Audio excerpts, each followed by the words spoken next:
Alfred Hitchcock gave name to a literary and film device called a MacGuffin, which is any object or device that serves to trigger the plot.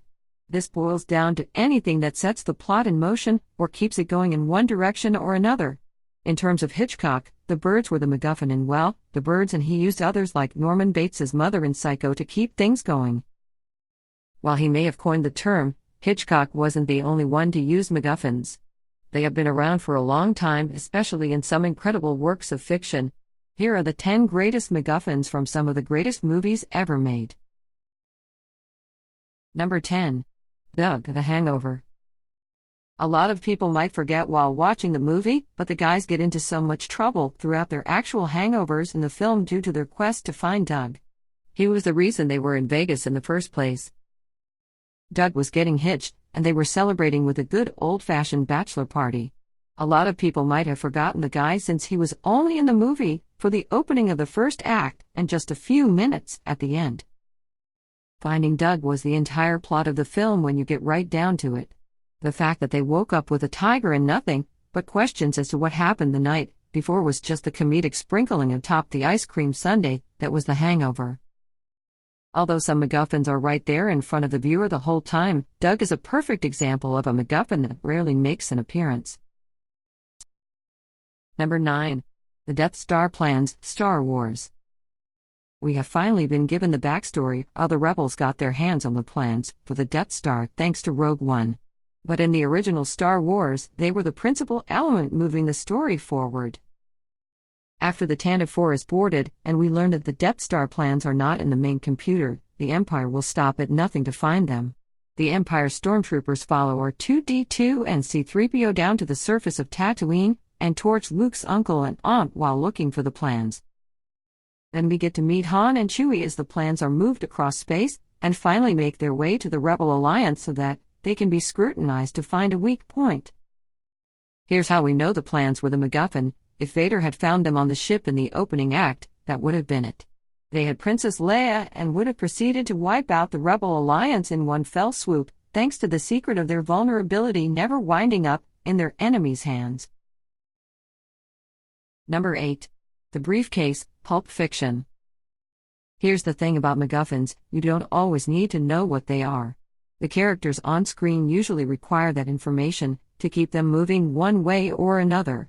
But when you get right down to it, do you really need to know what's in the briefcase everyone's carting around in Pulp Fiction? The short answer is, of course, no. It doesn't matter. All we need to know as members of the audience is that it's something important. For years, the internet has speculated as to what could possibly be in the briefcase.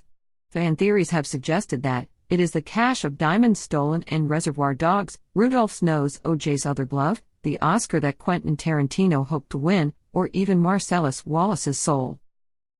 Tarantino has admitted that there is no official explanation for the briefcase's contents and that it was written specifically into the screenplay to be an intriguing MacGuffin.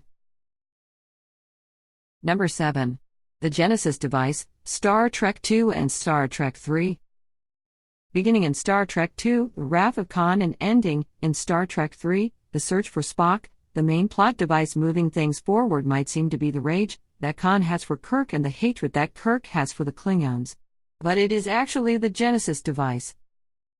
While it was designed to literally create life, the Genesis device was seen by those outside of Starfleet as the ultimate weapon, capable of destroying entire planets and rendering them void of life, at least the life that was already present.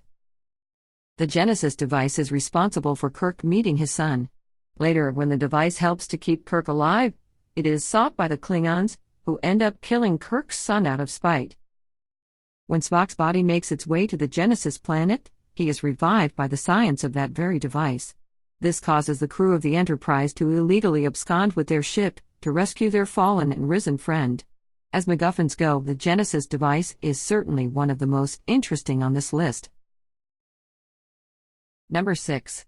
Private Ryan, Saving Private Ryan. There are plenty of examples of people being used as MacGuffins, but few have been as important as Private James Francis Ryan in the film, named after his rescue. It's not the Nazis or Operation Overlord that are the main focus of Saving Private Ryan, but rather the mission undertaken by Tom Hanks and his band of rangers as they set out to save the titular private from almost certain death. To be fair, Ryan does play an important role in the story, but his actions when found are yet another step in the MacGuffin process that brought the tale to its tearful end. When he refuses to leave his unit behind and follow the Rangers back to safety, many of them are killed. The story then goes full circle to the old man in the cemetery, whom we now know as Ryan. He asks his wife if he was a good man and if he led a good life. Even as the story's MacGuffin, Ryan knew that his actions were responsible for driving the story forward.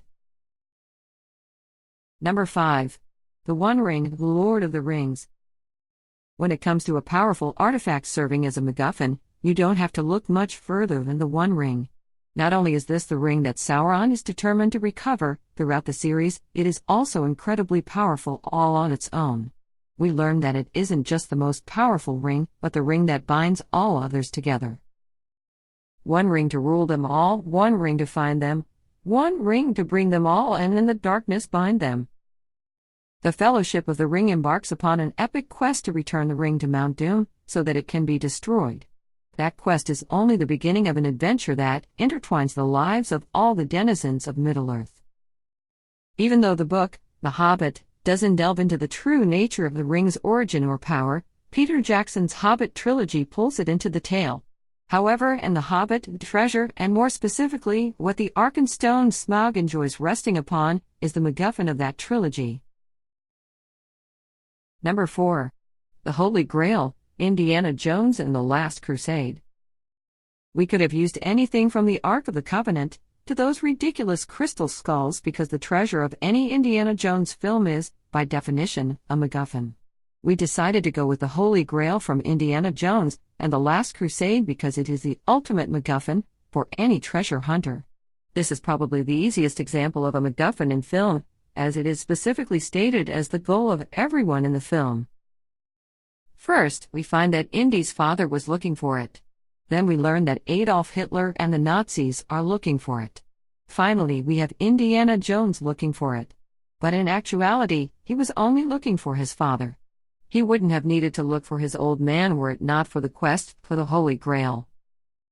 When it is finally found and has served its purpose, it is even cast aside or thrown away, albeit accidentally at first. When a MacGuffin serves its purpose to drive the story, it doesn't matter anymore if it lives or dies, only that it existed at all in the first place. Number 3. The Maltese Falcon. The Maltese Falcon.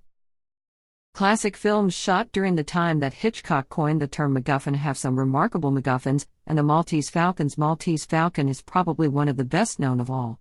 In the film, the Falcon is the item that everyone desires and it propels the actions of the entire cast of characters. It isn't just the Falcon itself that's the MacGuffin. The search for it also drives the plot. When Gutman and Cairo find the Falcon and learn that it's a fake, they aren't distraught or even angry. They become somewhat giddy at the notion that they can continue to search for it. It's the search, the worldwide chase of the Falcon, that gives their lives meaning. The thought that they can continue on that track is nothing but pleasing to the characters.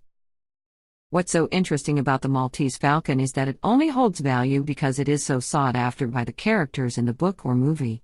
The implied value is what makes this a perfect MacGuffin, much like that given to the briefcase in Pulp Fiction.